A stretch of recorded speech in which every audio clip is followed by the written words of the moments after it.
What's up, guys? Welcome to another episode of Logos Podcast. This is Max. This is Joey.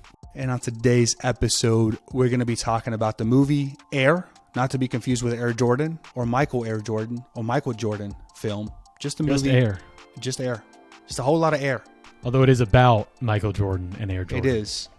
But I think you commented once that like the name is so ingrained in us that like our natural reaction is to call the movie Air Jordan. Yeah, it's weird. It's weird to just say Air. Yeah. But nevertheless, that's what the movie's called. So we should probably call it yeah. that. Okay, so the movie is, for those who are unaware, by the way, if you're listening to this episode and you don't already know this, there will be spoilers, just like for anybody who's... Disclaimer. Yeah, so just, if you don't know that, there will be spoilers, because unless we only go through 2 minutes of the movie, it would be a boring episode. So we'll be talking about the highlights and some of the things, again, that we think are criticizable, which are very few, but nevertheless. It is a biographical sports drama film, so that's kind of what it's categorized under more formally. It was directed by Ben Affleck and written by Alex Convery.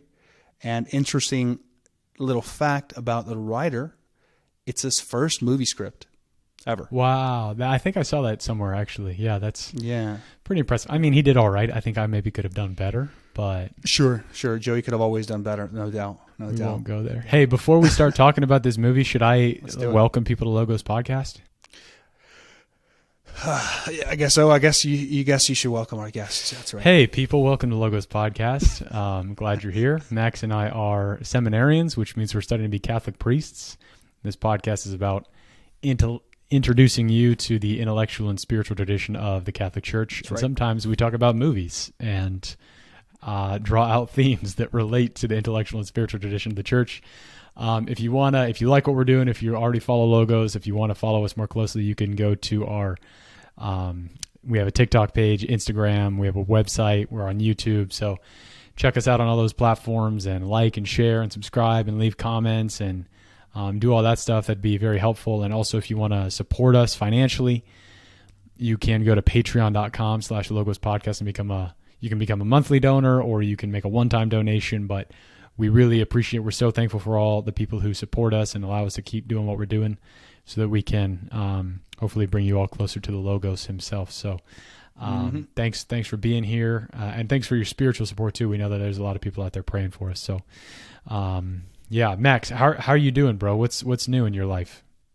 Nothing, man. Just chilling. I am at my home for a couple of weeks before I go and make my trip. By the way, to those who aren't aware, I'm going to Mexico City for a couple of months, and I leave in a little over a week. So I'm just kind of preparing for that, chilling at home. This morning I went out for a hike, went to Mass, had some breakfast, and so it was awesome. Then I made my way here, and so now we're chilling. So all is well in the life of Max. How about yourself? They're sending you to Mexico so that you can learn how to be Mexican, right? Yeah, that's right. So I guess, the diocese thought that my immigrant parents and non-English speaking grandparents just don't cut it. So I'm going to Mexico so that I can learn Espanol and just Mexican spirit in general. So that's kind of the reason I'm going, Joey. So before you keep insulting me, what are you doing? I'm being more Mexican than you are, I think, is what I'm doing. Okay, see, did you have to do that, dude? Okay. This is like a good platform of positivity and joy and hope. That's kind of our thing. Sorry. Okay, all right. I'm enjoying these last few days before you go and really come back, and your Spanish is like much better than mine. And I mean, it already is much better than mine, but even more. Like, I'm just trying to soak it in right now while I have a chance. But I'm good. I'm finishing up my last few weeks at the parish that I'm at this year and just having a blast. Kind of hectic. There's like, I've been working with a couple different schools, so there's graduations, there's final masses, receptions, because I guess they want to celebrate me or something. So me and a couple of the other priests who are leaving, they're going to have little parties for us. So that's going to be fun. And then actually the next few days, I just want to acknowledge that I didn't make fun of you when you said people wanted to celebrate your departure when I could have, but I didn't. I just want to point that out. Go ahead. That means a lot. That means Sure. I'm really actually amazed at your heroism. Thank you. So I think what else? So today's Monday. We're recording this on Monday. Tuesday, Wednesday, Thursday in our diocese, it's called the Seminarian Bike Tour. And so basically the seminarians for our diocese are going to be biking all around the diocese, going to different schools and parishes to talk to students about vocations, to share how the Lord's been working in our lives and encourage people to surrender their lives to the Lord because he created them and his plans are much better than their plans, even if they don't know that yet. So I'm excited for that. That should be a good time with the guys. I think we do like 70 miles over the course of three days. So if you don't ride bikes, that sounds like a ton to you. And it is, it's a lot. If you do ride bikes, you know that 70 miles, people do that in an afternoon. So you're not that impressed, but hopefully the people who are listening to this don't ride bikes so that they can be impressed with me when I say I'm going to be doing 70 miles. I don't ride bikes, and I got to say I'm kind of impressed. So yeah, see, that's how it works. So I'm excited for that. That's going to be a good time with the guys, and as always, we've done that the last few years. It's a good opportunity to really give witness in the diocese. So cool. So this movie, let's talk about it. Why do we want to talk about it? Why is this movie at all kind of appealing to our project and just in general? I mean, I personally think, Joey, I don't know if you agree, it's kind of one of those films that seems inevitable. You know, it seems to fit the bill of American cinema for sure, but kind of like you said earlier, it's on a global scale. Yeah, it's very American, that's for sure, which is, I want to talk about that a little bit during this episode. But actually, I was going to ask you that question because you're the one who recommended this movie. Why did you tell me to go see this movie, for which I am actually quite thankful, but why'd you do that? Yeah. For one, it's getting a lot of acclamation, right? A lot of people are kind of wanted already to nominate it. Yeah, you got it. They want to nominate it for an Academy Award. And so it's kind of already making its way, at least in discussion. Now, it's a little early in the year, to, I think, provoke that, but it could very well be there. And I don't think it's far-fetched at all after having watched it. It's also grossing a lot of money. As of the end of May, it grossed $52 million in the United States and Canada, and 36.1 million in other territories. And worldwide, it has about close to $90 million within a few weeks of release, which is kind of a big deal. You want to know what's crazy about that, about the whole money What's thing? up? I spent like $18 on a movie ticket to go see it. $18? In the theaters, yeah, because it's at the AMC Theater here in Easton. It's ridiculous. Yeah. But then I come home to have dinner with my parents. This was Friday night. And I was like, I just saw this great movie air. I just went to the theater and watched it. My dad was like, you went to the theater? He was like, I got that on Amazon Prime last week. I was like, what? Yep. Sorry, I should have told you, man. Yeah, you should have told me when I asked you if I was going to, I told you I was going to buy the ticket. Yeah, I guess I thought about it at the time. So anyways, so that's one of the reasons that I enjoyed it, that I thought we should dive into the film. It's making a lot of money. It's very popular. It's making a lot of my money. Golly. $18 for a seminarian is a big deal. Okay, I got to say, it's like half of our budget for the year. Okay, we haven't eaten in 2 months. All right. Anyways, so also I was taken aback by the cinematics. I also think it's just like Michael Jordan has such an impact just historically in the game of basketball and in American history, and also just globally. He's kind of one of the athletes to have ever walked the face of the earth, and he's still alive. And from what I hear, he's a Catholic. Actually. What? Yeah, he was raised Catholic, and I think he's still Catholic, at least by history, by tradition. I don't know how much he practices it, but for all intents and purposes, I believe that's correct. So that's another reason too. I didn't know that. I never knew that. That's crazy. But also, my two favorite actors in the movie are Matt Damon and Ben Affleck, and so they're my favorite actors just generally, and they were in this movie. So why not? Also, Chris Tucker, one of my favorite comedians, was in the movie. So I was like, "You telling me Matt Damon and Ben Affleck are your favorite actors? Full stop." Full stop. Matthew McConaughey's up there. I was going to say, I knew you liked Matthew McConaughey. Yeah, Matthew McConaughey's up there, but those two guys. What's the best Matt Damon movie you've ever seen? Oh, Interstellar, I think. Just because Matthew McConaughey's in it. That's annoying. Wow. Anyways. Good Will Hunting. I mean, classic. Good Will Hunting. And that's also like Matt Damon and Ben Affleck. That's like their first kind of baby project. Oh, that's right. Ben Affleck was in that too. Yeah, these guys are... So. I think they're friends. They like each other. Yeah. They got a good on-screen chemistry. They do a good job. Okay, so yeah, that's why this is what happened. Max was like, we should do a movie review. And I was like, cool, what movie you want to do? And then he sent me a movie, and I was like, cool, I'll watch it on Friday. And then he was like, wait, we should watch this movie instead. And it was Air. And then so I went and spent too much money on a ticket that I didn't even have to apparently buy. But that's why we watched it. I'm very glad we did. I think I'm going to, at the end of this episode, probably recommend it to our listeners with some clarifications, language and stuff. It's probably not for the youngest of ears, but it was good. So I'm excited about it. I'm excited to talk about it. And maybe we could just say briefly, before we get into our, more in-depth analysis of it, initial impressions. Like, you walked out of the theater, what were you feeling? I was feeling inspired. Wow. Yeah, I went outside and I was just dunking on my little baby brother. I was like, get inside, bro, right here. Hit him with it one time, I hit him with the little cross up, you know what I mean? I don't even know what I'm doing, but in my mind, after watching the movie, I was like, I know what I'm doing. You know what I mean? I put some Air Jordans on, my little sister's, foot, I'm saying, it's like so small compared to the size of my foot, but I was out there balling in them. I mean, I got like +3 speed. Now, I was inspired, actually, is what happened. I did think the movie itself was very raw. It's like top to bottom, the way they portrayed it. What do you mean by raw? Explain that. So part of it is like they showed the human emotions, like the actual struggle and tensions. It seems like the drama between kind of the Phil Heath, the boss of Nike, and Sonny in the film, which was played by Matt Damon. Like their tension was real. The tension between like Michael Jordan's family and different companies, because also in the company was Nike, right? But also Puma, I believe, and Adidas. Sorry, Converse and Adidas was in the conversation. And so like the company and the tensions between the companies and the tension between the families, all this stuff it seems so real. And just from a cinematic standpoint, the way that they framed the shots, if you notice, it wasn't like a bunch of expensive gear rolling it on machines. It was like somebody was holding it in their face. Yeah, and it was like in and out of focus sometimes. Exactly. And so that kind of thing just kind of portrays the kind of the heart of the film, I think. And just generally, that's what I kind of left with. Yeah. Well said.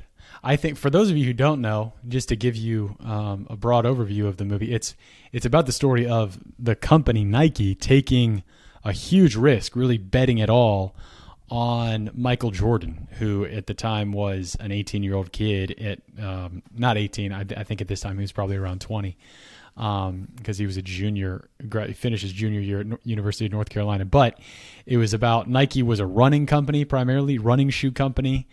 The Sonny Vaccaro, who is played by Matt Damon, he's the main character.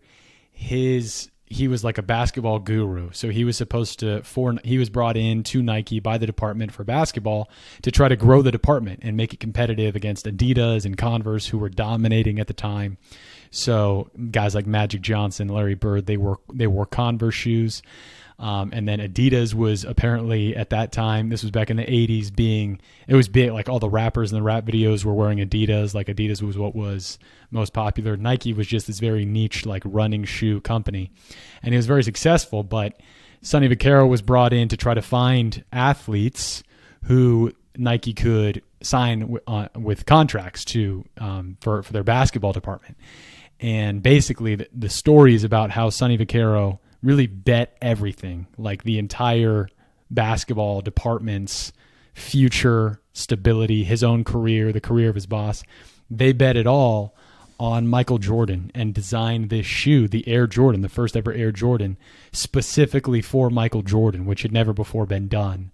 Right. And it's designing a shoe for one individual player. I mean, that was innovation. That was innovative. It had never been done before. So that's kind of broad strokes what it's about. So it's based on a true story. I mean, I walked out of that theater. It's kind of an inspiring story. Like the fact that it's true, the fact that it was kind of like against all odds type of deal. The fact that he's still alive there to guide the movie. I mean, it's kind of a big deal. Yeah, the company pulled it off. To bet all their chips on Michael Jordan, and to know in hindsight what Michael Jordan has become, what he became. It's so cool. It was really. Yeah. Cool. And Max, you mentioned this as a former basketball player. I played in high school and a year in college. Yeah, I did. It did inspire me as a former basketball player. It did touch my heart. So, yeah. But no, I mean, growing up playing basketball, you watch clips of Michael Jordan. He's the legend. He's arguably the GOAT. and I say arguably because I'm waiting to see what LeBron can do. He's down 0-3 the Nuggets right now. And if he were to somehow be able to come back from this, then that would seal the deal for me. But for the time being, for real, whatever. Okay, whatever. We don't have to. Anyways, whatever. Okay. Yes. All I'm saying, if LeBron won a championship this year, which is probably not going to happen because he's down 0-3, he would be the greatest player of all time. Full stop. No, not even a question. Anyways, Michael Jordan is the GOAT currently, and for me, it was just very nostalgic, to kind of see all these. Eventually we get to the point in the movie where they showed some clips of like Michael Jordan, what he became, his career, some of his highlights. And you watch that as a kid who grew up playing basketball, I still get like goosebumps when I see Michael Jordan highlights. It's just, he's just larger than life. So I don't know what significance it had for you, you having formerly obviously been an NBA basketball player yourself, Max. You can speak to that.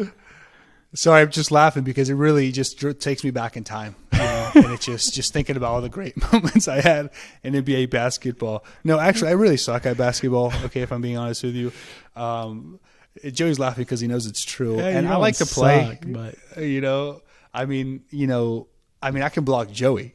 Don't get that wrong. Okay, he can't score nothing on me, but. Generally, I just enjoy the game of basketball. I've gotten better as I've been in seminary, and I played some in high school, just like street ball or whatever, But I'm no good. But I mean, just it's always good to watch a movie like this and just to see the fact that people still highly respect athletes, because athleticism is something that really is. I mean, even scripturally, it's a highly regarded skill, and not everybody has it, and it takes a lot to develop. And part of it, I think, is not just you're not just born with some of it. Some people are just born with certain abilities, but athleticism itself requires a certain development, a lot of training, a lot of time, a lot of kind of formation in it, whether by coaches or diets or exercises or workouts or whatever the case may be. And I was kind of motivated by that. And just to see that like something like a simple shoe can inspire generations of athletes and kind of have a further outreach than just the particular maybe clothing line, particular brand, and actually, as one of the famous quotes in the movie is, a shoe is just a shoe until someone steps in it. I mean, that's kind of the philosophy of the film. Like this little thing that seemingly is nothing. It's just a piece of cloth, leather, rubber coming together actually signifies something when a person is attached to it that actually has value and shows the world that he himself actually, the person has value too. I don't know. I kind of left and I was like, yeah, this is inspiring, this is hopeful. And some Michael Jordan almost stood out like a mystical character the whole time. They didn't even show his face in the whole film. Yeah, I want to talk about that at some point. I want to talk about this is not. We'll talk about this later, but this is not exactly a comment on the movie itself, but it's a comment on the reality that the movie is a result of, namely the fact that Michael Jordan is kind of like a god in our culture. We have. During his career, we certainly did, and even after his career, we deified him, we immortalized him, and the incredible success of his shoe line is a consequence of that. The fact that this movie has been made when it has been made is a consequence of really our idolization of him as a culture, as an American culture. So eventually I want to get to that and talk about just that this movie has prompted me to be reflecting on that reality a lot. And so eventually I want to get there. But before we get there, let's talk about the movie itself. What were your favorite parts of the movie? What were the pros, the whoops, if you will? Actually, some of my favorite parts of the movie were when Sonny. So Sonny was kind of one of his big legends, or one of his big legacies in the company Nike, was the fact that like he was very aware of the game of basketball. He took it seriously. He was a guy going out to street ball to kind of scout. He was a guy going to grocery stores and gas stations and this and that pee-wee or basketball game to kind of just scout. What's the new guy on the block? What's going on here? And that to me was very kind of fascinating because here's a guy who took his craft seriously. But some of my favorite parts in the whole movie was when he would go to the gas station and talk to the clerk, and he would just like, hey, who's the new guy on the field? Hey, what do y'all think of this guy? Hey, let me get that magazine with this guy on it. What do you think? You know, and like just talking to him, and it just shows that he takes the game seriously and the athlete seriously. It's not just about the clothing line. It's not about the money. It's not about the brand. It's about the person playing the game. And so that was something that stuck to me. I was okay. It's kind of almost a sage of a figure in the whole movie. Sonny was anyway. So. Yeah, and it's cool because like he doesn't in that role really even fit into the categories of corporate America. Like, no, remember like the board of the board of advisors for Nike. So part of the drama is Phil. What's his name? Phil Collins. Is that the CEO's name? No, not Phil Collins. No, Phil Collins is the guy from Tarzan. Yeah, that's what I'm thinking of. Not Phil Collins. You're talking about. I think his name is Phil Knight. Phil Knight. Anyway, he's I think started the company Nike, but eventually he took the company public, and then so he had to be, subservient. He had to try to please the board, the shareholders, and that kind of crippled the way that he was able to do business, the risks he was able to take, which that in and of itself is an interesting drama to kind of see unfold the progression of this company from public to private and how that hampers creativity and risk taking. But Sonny, in and of himself, they didn't even like have a job description for him, right?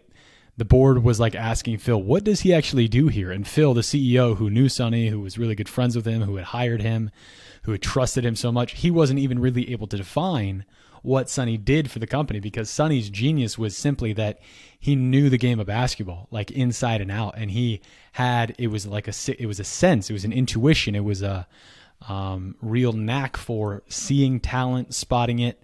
And you can't define that on a job description, and you can't even necessarily quantify that to say we should pay him this much money.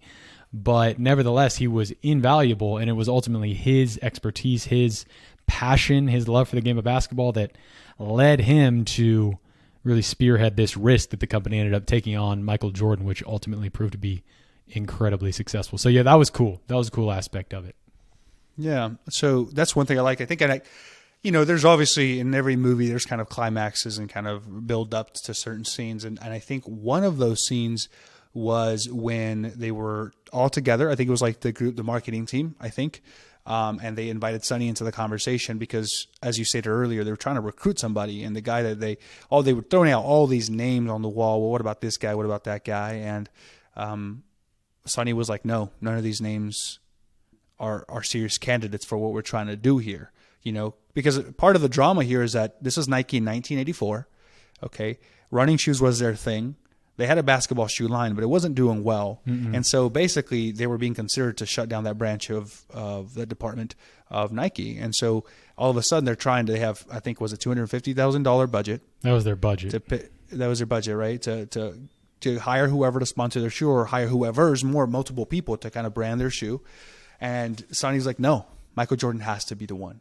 And he fought hard for that. And so half of the film is really just on that. Like we got to get Michael Jordan. Michael Jordan's got to be the guy because, again, Sonny had the intuition and that kind of faith in this guy.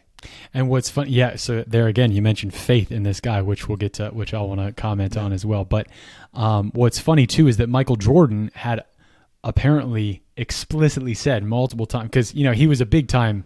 He was going to be the third overall pick in the NBA draft. He was the next big thing.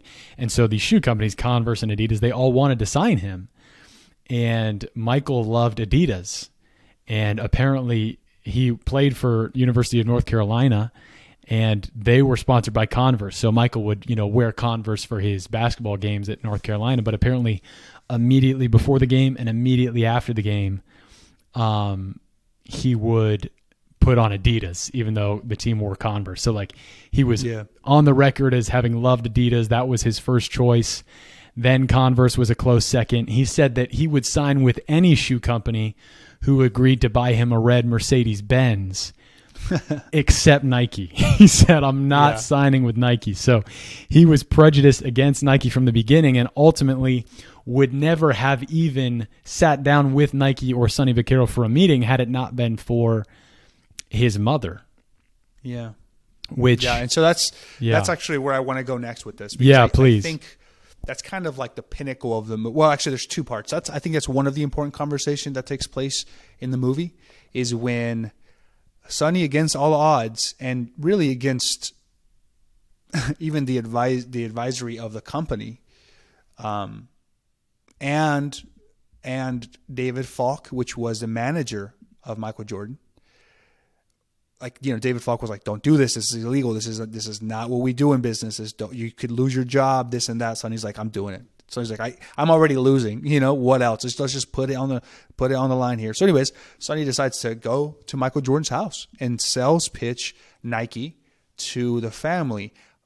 And part of the reason I like that scene is because Sonny understood that if you want the son, you have to get the mother. Yes. This was huge. The father too. I want to say, I think he had a lot to do in it. But in this particular case, it seems the mother was kind of the protagonist, antagonist, depending on what you want to look at it. But she was certainly a pivotal player in the movie.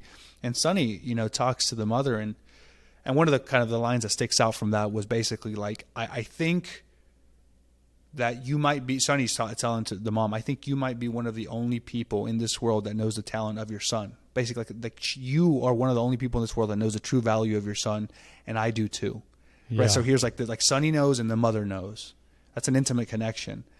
The only person that doesn't know or doesn't recognize the true value, it seems to me, is the company of Nike. But here Sonny is kind of stepping out on a whim and saying, "No, I want to back your son up on behalf of Nike." Yeah, and I want to bet everything on him. Yeah, so to me, and again, we'll get into this with the analogy between Michael Jordan and the deity, Michael Jordan and God. It's this whole movie. And I don't know, I'm curious as to what role, do you know what role Michael Jordan played in the production of this movie, if any? So I think Ben Affleck had an interview with Michael Jordan, because think about this, right? So Michael Jordan is still living. Right. They write a script about you. Guy's never written a script before. First script ever written. Amazon Studios decides to buy it. Then now it gets into the hands of Ben Affleck and Matt Damon. And they're like, "Well, we got to sales pitch this to the guy, because guess what? If we're going to portray a movie about the guy that's still living, we need to get his kind of blessing over it." Mm-hmm. And I believe Matt Damon's like, "I'm not talking to him." He's like, "You're talking to him." And so Ben Affleck went and did talk to Michael Jordan. And I don't think Michael Jordan was too particular about certain things, but I think there was an interesting thing where he did ask for particular. I think he asked for 3 particular things. I think he wanted Howard White to be portrayed accurately, right? Which is one of the, I'm not sure what his role in the company was at the time, if I'm being honest with you. Unfortunately, I can't remember particularly what his role, but he had to be portrayed properly. And another one of the stipulations was also that he portray his mother properly in the film. And he asked actually specifically for Viola Davis. He had particularly asked for her name. So other than those 2 characters, I don't think he asked for much more in the film, and he gave his blessing or whatever. But he did ask for Viola Davis by name. So that's crazy. That's pretty. Yeah, so that's cool. So, anyways, but also that's kind of risky, right? So like, okay, your whole movie is now contingent on one actor. So if we don't have this actor, then can we not make the movie? It's like, luckily it worked out. And so anyways. Yeah. So, okay. I was curious because I also want to talk about The Last Dance. Did you watch The Last Dance when it came out during the pandemic, the documentary, the 10-part documentary? Okay. Yeah. I'm going to comment on that in a little bit, but it's just interesting. So Michael, again, his face is not shown really throughout this movie. Again, part of that's because it's living, but it also, like you said, Max, it feeds into the kind of divine aura around this guy that, like, we're not even going to look at his face. But I mean, the analogy to the spiritual life, to the Christian life, it's like, you said it exactly. If you want the Son, and this was the reality of the situation in 1984 in the life of Sonny Vaccaro. If you want access to the Son, if you want to get a seat at the table with the Son, you don't have a choice but to go through his mother.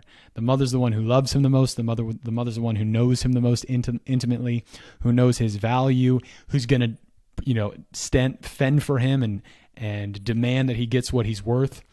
And obviously, our Catholic listeners should already be anticipating what I'm about to say. That's exactly the role of Our Lady in the spiritual life, right? It's like, if we want to get to the Lord, if we want to get to Jesus Christ, just like Sonny Vaccaro had to go through Dolores Jordan, we have to go through the mother of our Lord, because she's the one who's going to ultimately get us a seat at the table with the Son. Like, she's going to bring us to him. She's going to give us access in a special way, in an intimate way to him, like the people at the wedding feast at Cana who ran out of wine, and it was Mary who approached Jesus and said, hey, they have no wine. Can you intervene? It's like she's the mother. The role of the mother is so important. And that just was a blaring theme for me throughout this entire movie, which I loved. And actually, I loved it. That analogy of the wedding feast at Cana, or sorry, I should say that scriptural reference, there was also kind of that play on like, hey, they're out of wine. But there's also the play of like, hey, do what he tells you. Yeah, right? Yeah, that's a good point. And in this case, like Sonny and Dolores Johnson in this case was telling Sonny, hey, this is what he wants. And this is Dolores Jordan, you mean? Jordan, I'm sorry. I kept saying Johnson, yes. This is not Magic Johnson's mom. This is Michael Jordan's mom. Michael Jordan's mom. Yes, that's right. Can you imagine that? To get to Michael Jordan, you got to go talk to Magic Johnson's mom. Which, by the way, he was on the come up then too, which would have been a whole new. Okay, whatever. Yeah, he was the man. Yeah. So, but my point being is like Sonny had to listen to what Dolores says, right? And the son wanted this, and so the mom's kind of the medium between Jordan and Sonny, because throughout the whole movie, there's only one scene, in fact, where Sonny or any of the Nike representatives talk to Jordan face to face. But yeah, so there's some of that. I also wanted to talk a little bit about this idea, which we already mentioned briefly, of the value of the shoe itself. Yeah, let's talk about that. Yeah, because and this is part of going back to that scene we just mentioned, but I think that the theme of the movie, generally speaking, there's this theme: a shoe is just a shoe until someone steps in it. I think that's good in a lot of ways, because there are, and I think it is important to talk about that, like, as much as sometimes it can be tedious to dress a certain way or to look a certain way or to have a certain kind of social expectation to wear whatever color or wear whatever suit is appropriate or shoes, or, don't wear sandals in the church, for example. Sometimes we're like, oh, that's stupid, that's ridiculous. But like, there's something to be said about like clothing. There's certain appropriate settings that kind of add or take away certain values, inform or disinform a situation. And what's interesting about this particular line, this particular shoe, is that a clothing line, a brand, became valuable, or I should say the branch of a brand became valuable because of a person attached to it. And that oftentimes the material world, here now taking the example of a shoe, actually tells us something deeper. There's just kind of like lens, right? And maybe I'm stretching this theme out a little bit, but I think it's important to always remember that as important as the shoe is, or as cool as it comes out, or whatever new color or whatever new design comes out of these shoes, this shoe particularly, but just shoes in general or clothing in general, like, these are mere means. Like, even at its best, clothing, as much as we can get fascinated or spend so much money on it, to anybody who may have like a purchasing maybe addiction, or has just buys a lot of things and kind of places their identity in clothing, there's actually something deeper to what's going on here, right? Because if you dress a certain way or you do a certain thing, it tells us a lot about you, right? And that's actually one of the big mottos in like custom designing. It's like, actually what you wear tells us a lot about who you are, right? Like a cassock says something about me. Or the collar says something about Joey, the clerical shirt, or whatever. Like the collar says something about what we do, who we are, or what we're at least aspiring to be. In the same way, like a shoe tells us about something, or because I also know, for example, and I'm just drawing this out because I know, and I remember, and I know this is a big thing in like high schools, right? Like the shoes you wear says a lot about your social status, right? And if you don't have a certain shoe, then it tells us something about you.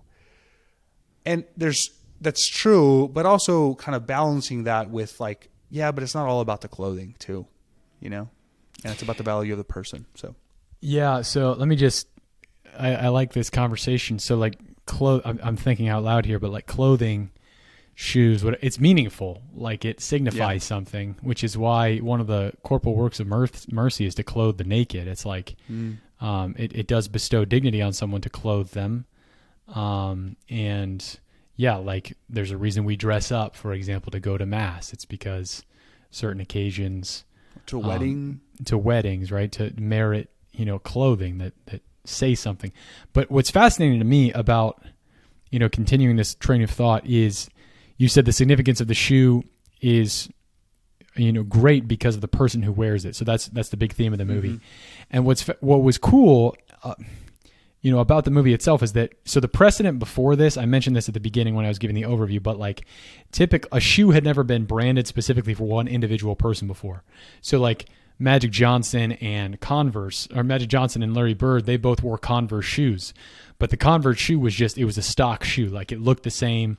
And basically the idea was Magic Johnson and Larry Bird really were given the privilege of wearing the shoe, of wearing the brand, right? And then other people, because these guys wore that brand, would theoretically be incentivized to also wear that brand. Because that, like, we're going to be like Magic and Larry. We're going to wear Converse shoes. Well, with Michael, what they did was they said, no, we don't want you to get absorbed into the brand and you just to become another representative of our brand. We want our brand to be a representative of you. We want you to become the focal point. The shoe, we're designing it around you. They even, this was fascinating. I'd heard this before. There was a standard in the NBA that your shoe had to be 51% white, right? It had to be majority white. If you had a shoe on during a basketball game that was less than 51% white, it was too colorful. In other words, the NBA would fine you $5,000. Part of what Nike did to show how much they valued Michael Jordan was they agreed, even though they didn't really have the budget for it, they designed him the first Air Jordan that was mostly red and black. So it was against against NBA's regulations, but they agreed to pay the fine every single game that Michael Jordan wore the shoe because they wanted the center of attention to be on him. And what's interesting is the idea then, it's different. It's not like I want to buy this shoe, for the Nike customers. It's not like I want to buy this shoe to be a part of this brand. It's I want to wear this shoe so I can be like that guy. Yeah. Right? It's like Michael Jordan is, again, he's divine. He's the deity. He's immortal. He's the legend. And so now when use words like eternal. Right, exactly. And so now when there's these kids, and this is still the case today, I mean, there's these kids, these people who they feel like when they step into Jordan's shoes, when they clothe themselves with Jordan, if you will, they get to become like Mike. They get to participate in his greatness by wearing the shoes that he's wearing. Yeah. Right. And how interesting this is. I'm thinking of St. Paul right now of clothe yourselves with Christ. Right. So put on the helmet of salvation, or the armor of salvation, and the helmet. Exactly. So like all these things that took place, and this is going to be my ultimate point, my ultimate takeaway. It's like we have this tendency to deify these athletes, these celebrities, and that is exactly what happened in the life of Michael Jordan. And the same kind of religious movements in the human heart that are operative on this natural level, like, athletic fans worshiping Michael Jordan as a god, athletic fans wanting to clothe themselves with Michael Jordan by putting on his shoes. Those same dynamics are present in a supernatural way and in a real way with the man who truly is God when it comes to our relationship with Christ. He is not someone who we deify. He is the deity himself. He is God. And we are called to participate in that divinity by clothing ourselves with him through baptism, through the sacraments. So that's just one line of thinking that stood out to me throughout this movie. That's insightful, Joey. I think that's very well said. I also, in addition to that, or kind of just to add to that a little bit, there's that Matthew Marr, the creative of the shoe. Oh, right? Yeah. So remember that guy? So basically, this guy was awesome. He was incredible. He's kind of one of the masterminds behind this. I think in the movie is Peter Moore, but he played this kind of genius under the basement designer of the Nike shoe, right? And so they kind of went to him, like Sonny and Rob were like, "Hey, we need you to design the shoe, and we need these things." And you had this kind of, again, this creative genius in the basement, like, "Okay, I know what to do. We got to make the shoe about him, everything about him." Yeah. Top to bottom, we got to make it unique. And this is kind of what Joey's saying. It's like before, you had Converse as like the general brand. Everybody had it, but they all looked the same. And in fact, that's still one of the popularity of Converse. It's like they're still very similar. That's right. And they're kind of a classy shoe. I think they're the classic shoe in American history. But nevertheless, in this case, they wanted to mold the Nike Jordan, the Air Jordan around Michael Jordan. But I do think it's important in what Joey's talking about. there was a deep philosophy intertwined with the creation of this shoe, right? Because it's not just like, oh, there's this cool shoe. Let's stick some red on it. Let's stick a little Nike. Let's put a little brand on it that says his name, Air Jordan or whatever. It wasn't just like a whatever unthoughtful project. It took a lot of money, a lot of effort, a lot of creativity, and a lot of philosophy.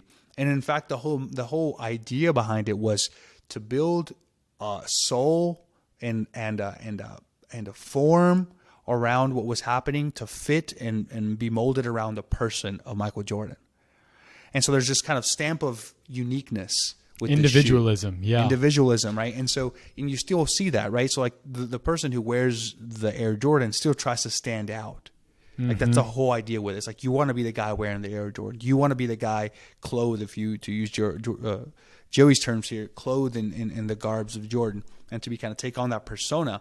But it's not an unintentional, it's not an irrational project. It's actually deeply, deeply informed by ideas that kind of come from the basement and work their way up into reality, right? Things that are kind of in the dark, unseen, but really guiding the project that now comes to light. And we are now living in and experiencing and maybe wearing ourselves right now. And that there's just like kind of resurgence. And yeah, I think there's something deep about what you're saying, Joey. And I think that kind of this idea of creativity and philosophy coming together, there's a deep kind of play in the movie. And I don't think it's a far stretch to say that. Personally. No, I think that's a really good point. Yeah, I mean, that's the presupposition of this podcast that we're doing, is that ideas have consequences. Right. And it was, in fact, the philosophy of the people working at Nike, that guy who created the shoe. It was his ideas that ultimately created the multi-billion-dollar consequences of the Jordan brand as we know it today. So that's really a good point. Yeah. Okay, should we talk about this the speech? Yeah, I think the speech is one. So we want to play it for you all, just so you can kind of get a view of what is going on here, the deep drama. I think it's a beautiful scene in the movie, so check it out. And this is, just so you know, this is the climax pretty much of the movie. So Sonny Vaccaro and the Nike team, they finally get a seat at the table. They finally get a meeting with Michael Jordan himself. They're giving him a sales pitch, showing him a video, and it's not going well. And Sonny Vaccaro just stops the whole thing, and then this speech starts. Forget about the money. You're going to make enough money. It's not going to matter. Money can buy you almost anything. It can't buy you immortality. That you have to earn. I'm going to look you in the eyes, and I'm going to tell you the future. You were cut from your high school basketball team. You willed your way to the NBA. You're going to win championships. It's an American story, and that's why Americans are going to love it. People are going to build you up. God, are they going to? Because when you're great and new, we love you. Man, we'll build you into something that doesn't even exist. You're going to change the world. But you know what? Once they've built you as high as they possibly can, they're going to tear you back down. It's the most predictable pattern. We build you into something that doesn't exist, and that means you have to try to be that thing all day, every day. That's how it works. And we do it again and again and again. And I'm going to tell you the truth. You're going to be attacked, betrayed, exposed, and humiliated. And you'll survive that. A lot of people can climb that mountain. It's the way down that breaks them. Because that's the moment when you are truly alone. And what will you do then? Can you summon the will to fight on through all the pain and rise again? Who are you, Michael? That will be the defining question of your life. And I think you already know the answer. And that's why we're all here. A shoe is just a shoe. Until somebody steps into it. Then it has meaning. The rest of us just want a chance to touch that greatness. And we need you in these shoes, not so you have meaning in your life, but so that we have meaning in ours. Everyone at this table will be forgotten as soon as our time here is up. Except for you. You're going to be remembered forever. Because some things are eternal. You're Michael Jordan. And your story is going to make us want to fly.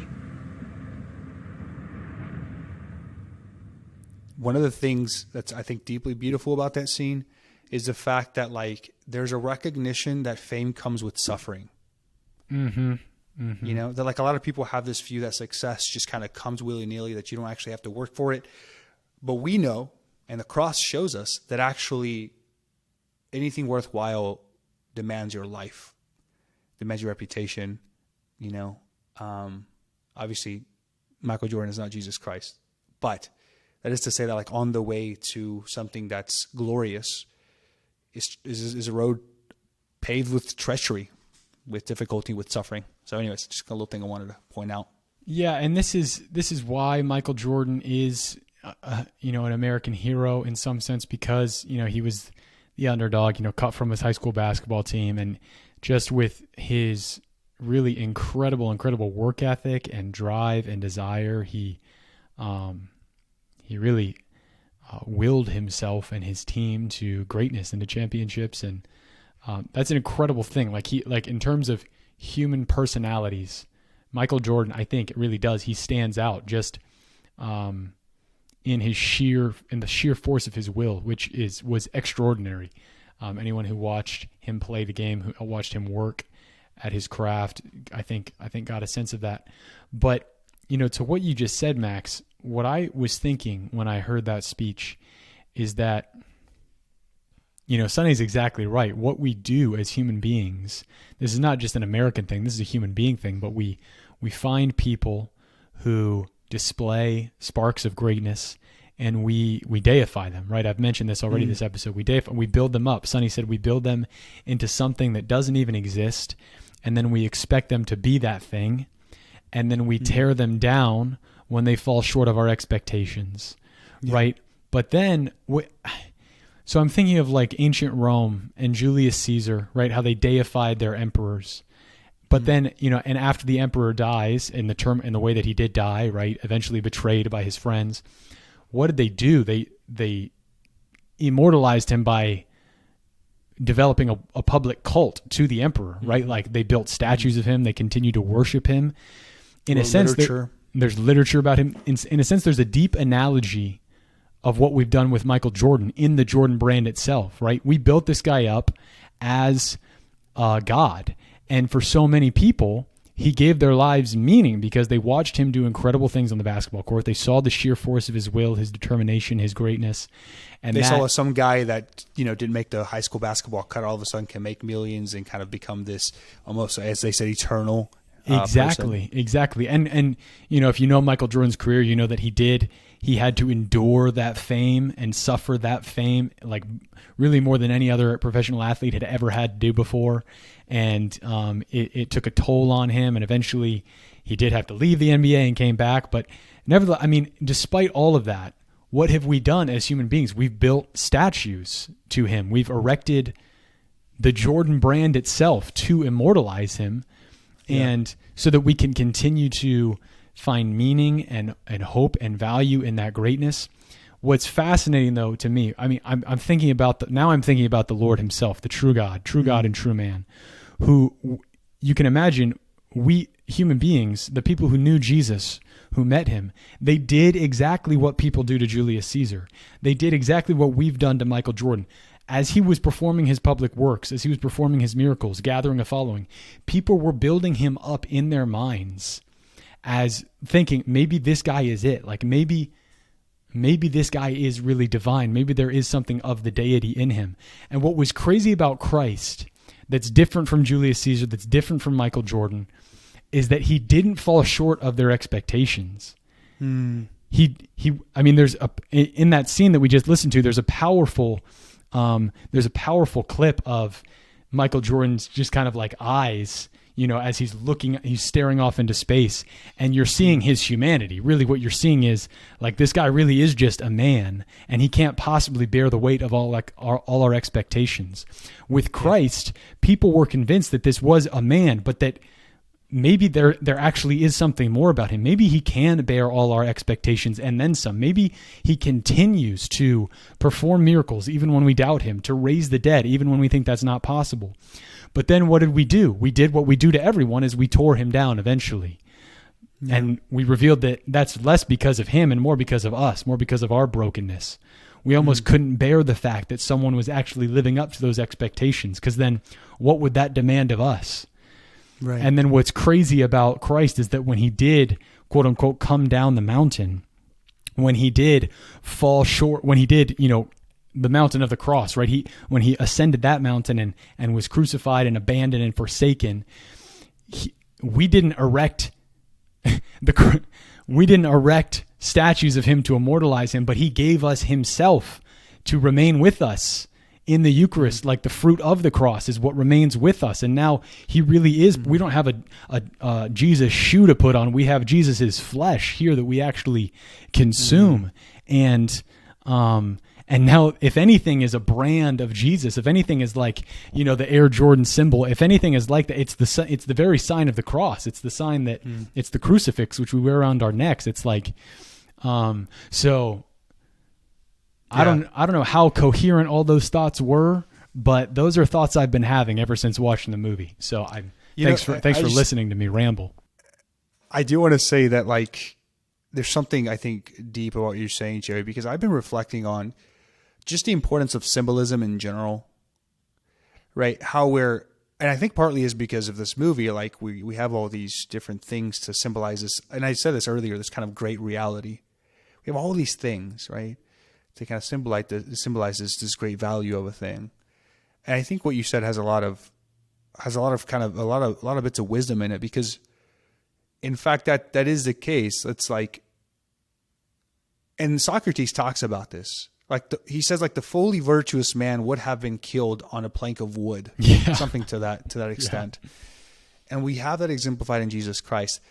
Now, but for the sake of this movie, we have that also portrayed in other figures throughout history. Yeah. Mm-hmm. That are, the martyrs are another example that comes to mind. It's like they live a life, they try to do what they can, but then they're also here talking about the martyrs who have suffered through death, right? Through executions, through assassinations, through whatever, they give of themselves, but there is a deep sense of we've attached ourselves to this person to find value. And I don't think that's always a negative thing.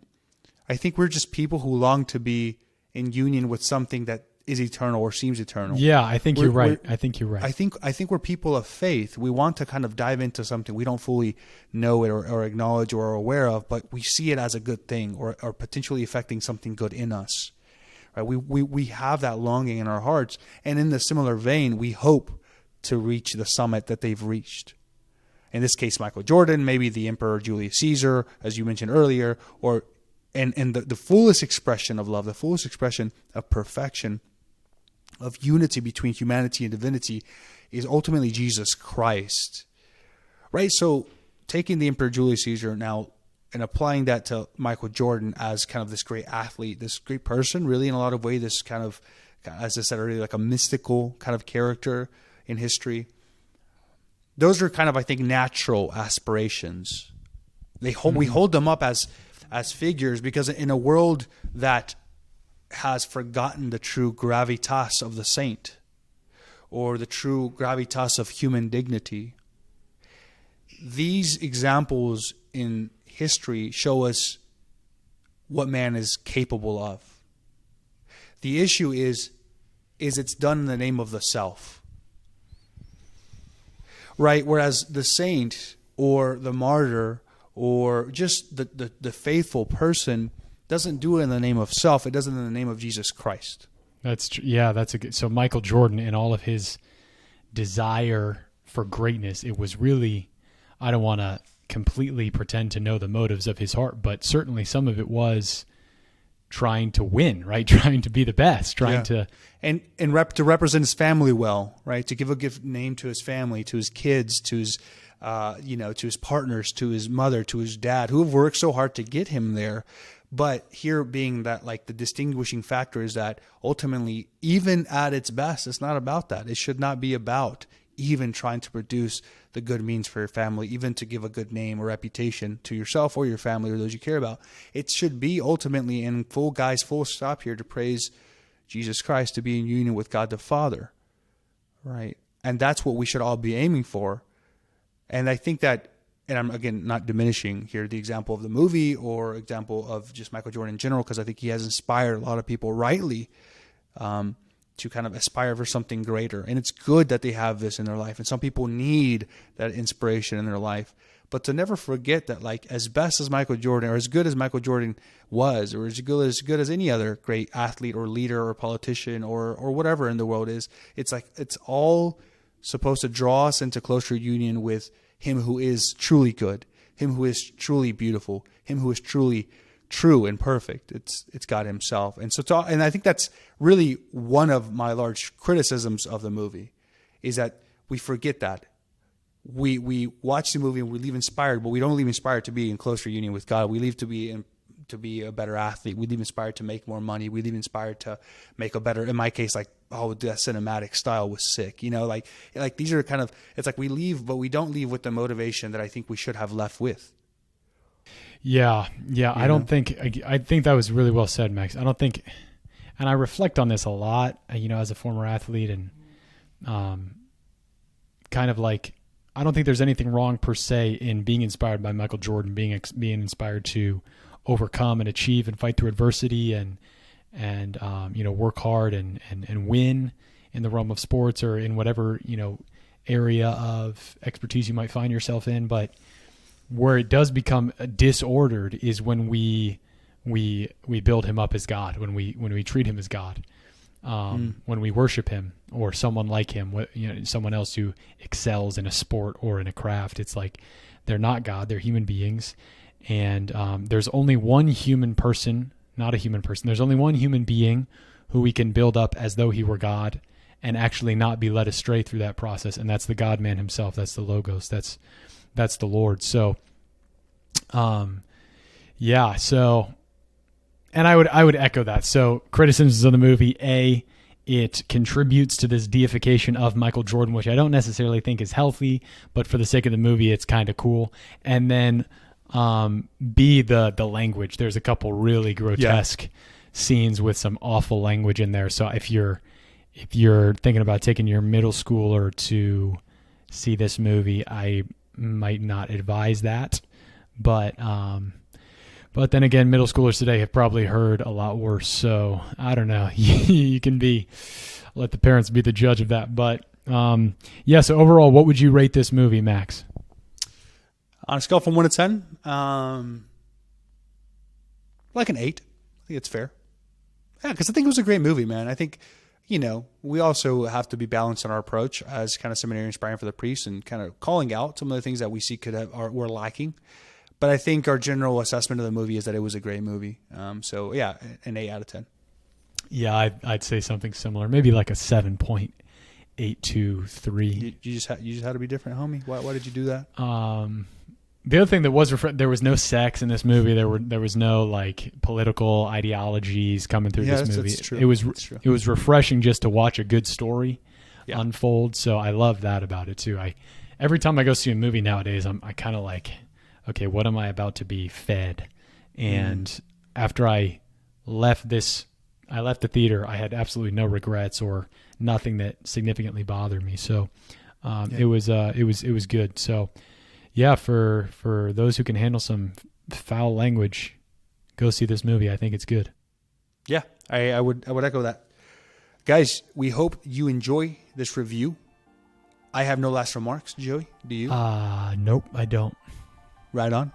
So guys, thank you for tuning into this episode of Logos Podcast. We hope you learned something. We hope that you take our insights to heart, and also that it brings you closer to our Lord. It's really kind of the aim of this project, and we do it through all sorts of ways. One of those ways is through engaging popular culture, and in this case, the movie Air. Go watch it. We recommend it, but obviously with the caveat, recognizing that there is some cursing in it, but I think overall it is a good storyline. So guys, thank y'all for tuning into this episode of Logos Podcast, and as always, God bless.